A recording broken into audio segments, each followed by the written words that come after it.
been lied to your entire life. That burning question you've had for years, why she chose him over you, has nothing to do with compatibility, values, or even looks. The harsh truth you're about to discover will shatter everything you thought you knew about attraction, and it's going to hurt before it heals you. Have you ever watched in silent confusion as a woman rejected your genuine kindness, only to fall for someone who barely acknowledges her existence? You've been told to just be nice and be yourself, yet those platitudes have left you standing alone while she walks away with someone else. This isn't random. It isn't bad luck. It's a calculated response to something you've been missing all along. The pain you feel, that crushing sense of betrayal when your kindness is met with indifference, stems from a fundamental misunderstanding of female psychology. You've been operating under a false premise, believing that moral virtue would be recognized and rewarded, but in the shadow realm of attraction, different laws apply.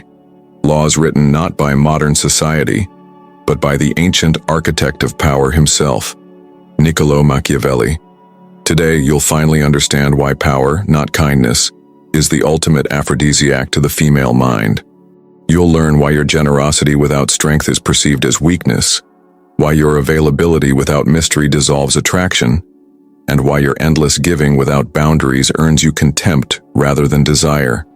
This isn't about becoming manipulative or abandoning your values. This is about understanding the primal truth that no one else will tell you. Female attraction operates on a strategic basis, not a moral one. By the end of this video, you'll have the tools to maintain your integrity while commanding the respect and desire that has eluded you. You'll finally see the invisible game being played around you, and you'll know exactly how to win it. What if everything you've been taught about female attraction was designed to keep you weak and controllable? The uncomfortable reality is that women, whether consciously or through deep evolutionary instinct, are drawn to men who demonstrate mastery over their environment and themselves. This isn't about money or conventional status, though those can be indicators. This is about psychological power, unshakable self-confidence, boundary enforcement, commanding presence, and most critically, emotional self-sufficiency. You've been conditioned to believe that showing vulnerability and constant emotional availability makes you more attractive. In reality, these behaviors signal to her evolutionary psychology that you lack the strength to protect her or potential offspring.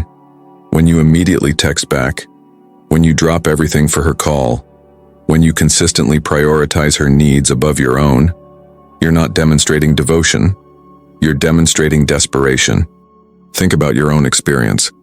Remember that time you were completely invested in a woman, showering her with attention, compliments, and support. You gave her everything, and she gave you friendship. Meanwhile, her desire was captured by someone who barely seemed to notice her existence. You called him arrogant, self-centered, perhaps even toxic. But there he was, effortlessly commanding what you couldn't earn through months of dedicated service. The female testing mechanism is relentless and often unconscious. She doesn't wake up planning to test your strength. It's wired into her decision-making process. When she suddenly becomes distant, when she mentions another man's name, when she cancels plans last minute, or when she challenges your opinion publicly, these aren't random behaviors. They're subtle probes designed to answer one critical question. Will this man hold his position under pressure, or will he crumble? You've failed these tests repeatedly without even knowing you were taking them. The power paradox. The most insidious lie in modern dating advice is that power and kindness are mutually exclusive. They're not. The truth is that kindness only has value when it comes from a position of strength. A powerful man who chooses to be kind creates attraction. A weak man who offers kindness creates indifference or even disgust. Imagine two scenarios. In the first, a man spends weeks pursuing a woman, constantly available, agreeing with everything she says, buying gifts, and offering emotional support whenever she calls. He's kind, objectively so, but his kindness comes from a place of need. He wants her approval, her validation, her acceptance. His kindness is a covert contract. I give you attention, you give me affection. In the second scenario, a man is pursued by the woman. He's selective with his time, maintains his own priorities, and occasionally says no to her requests. When he does show kindness, it's genuine but measured.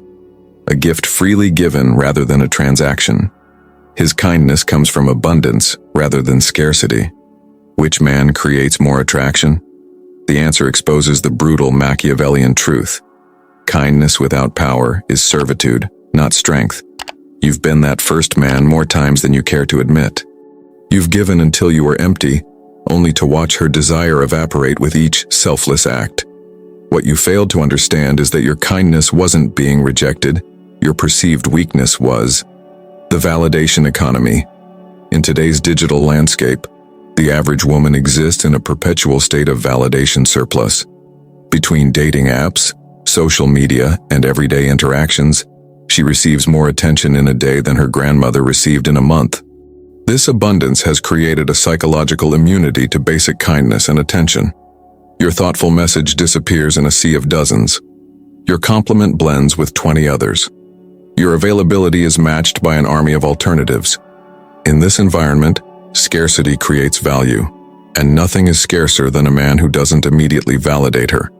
When you withhold constant approval, not out of game playing but genuine self-respect, you create a vacuum that she feels compelled to fill. Her mind, accustomed to endless validation, suddenly fixates on the one source that isn't freely giving it. This is why the man who maintains his boundaries, who occasionally says no, who disappears at the right moment, and who never seeks validation becomes the object of fascination. You've watched this dynamic play out countless times. The woman who chases the emotionally unavailable man while complaining about him to you, her reliable emotional support. You've been the shoulder she cries on after being rejected by the man who holds her attention captive, never realizing that his very rejection is what maintains her interest. The respect before affection principle. A foundational Machiavellian truth that modern society obscures is this: respect must precede affection. In the realm of attraction, a woman cannot desire a man she doesn't respect, and she cannot respect a man she can easily control. Think about your own behavior patterns. When you immediately accommodate her every request, when you change your opinions to match hers, when you tolerate disrespect or flakiness, you're communicating that your boundaries are flexible and your self-respect is negotiable. Each compromise might feel like you're building connection, but you're actually eroding respect.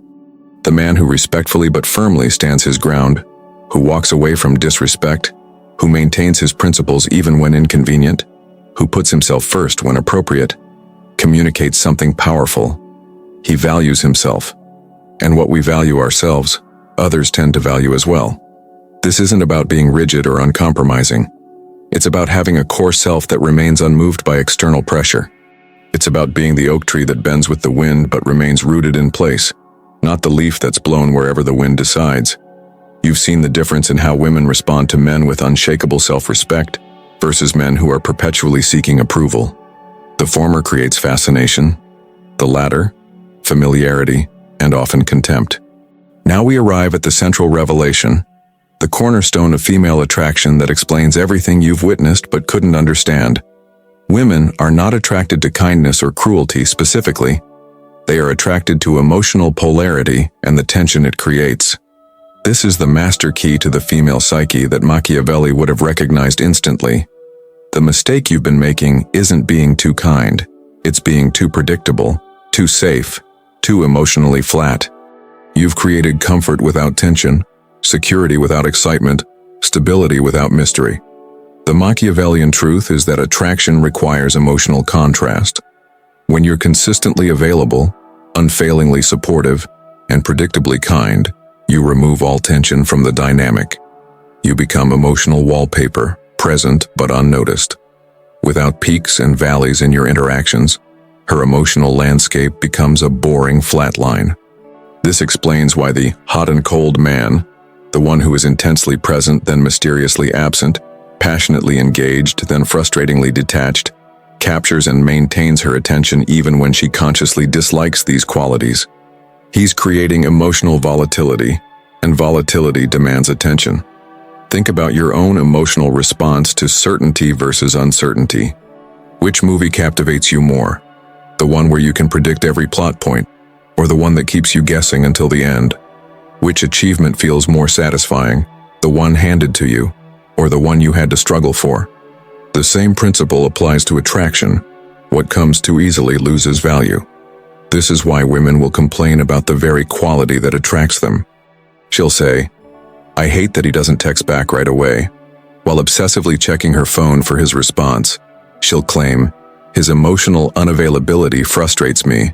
While being completely available to him, she'll insist, "I want someone reliable," while being magnetically drawn to unpredictability. The grand strategy revealed is this: the man who creates emotional tension through selective attention, who demonstrates power through boundary enforcement, who offers kindness as a choice rather than a need, and who maintains his position even under pressure. This is the man who captures not just her attention but her desire. You've been playing checkers while she's been playing chess. You've been offering consistent kindness, thinking it would accumulate into attraction. Meanwhile, the man who understands this principle has been creating peaks and valleys of emotional engagement, moments of intense connection followed by absence, warmth followed by challenge, advancement followed by retreat. And in those contrasts, in that emotional motion, attraction thrives. Now that you've seen behind the curtain, you stand at a critical juncture. The knowledge you now possess, that power attracts before kindness, that emotional tension creates desire, that boundaries generate respect, gives you a choice. You can continue playing a game you were destined to lose, or you can rewrite the rules of your interactions based on these Machiavellian truths. This isn't about becoming someone you're not. It's about recognizing that your kindness only has value when it comes from strength rather than need. It's about understanding that your availability only creates attraction when it's earned rather than freely given. It's about realizing that your greatest power lies not in what you offer, but in what you're willing to withhold. The prince that Machiavelli envisioned wasn't cruel for cruelty's sake. He was strategic. He understood that respect precedes affection, that boundaries create value, and that true power lies in self-mastery rather than controlling others. Apply these principles and watch how differently women respond to you. Start by implementing these strategies immediately. Prioritize your mission over any individual woman.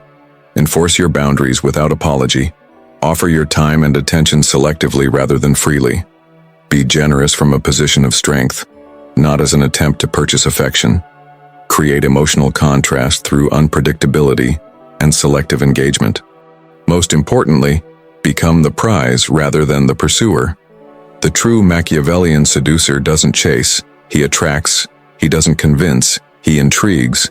He doesn't plead, he commands. And in doing so, he activates the primal attraction switches that bypass logical resistance.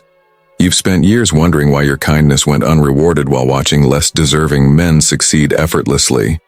Now you understand, they weren't playing the same game. They were operating on Machiavellian principles while you were following a script designed to keep you subordinate. The question now is, what will you do with this knowledge? Will you continue offering unconditional kindness while expecting conditional results? Or will you begin operating from a position of power, offering your kindness selectively to those who have earned it through respect?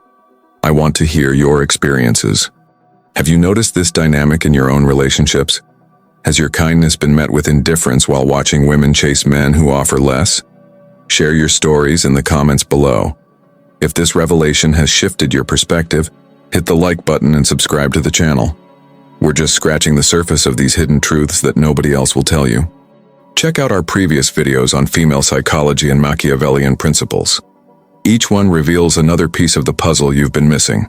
Remember, in the game of attraction, the man who understands power will always outperform the man who offers only kindness. Be the prince, not the servant. Be the prize, not the pursuer. Be the man who commands respect first and watch as affection naturally follows. The choice, as always, is yours.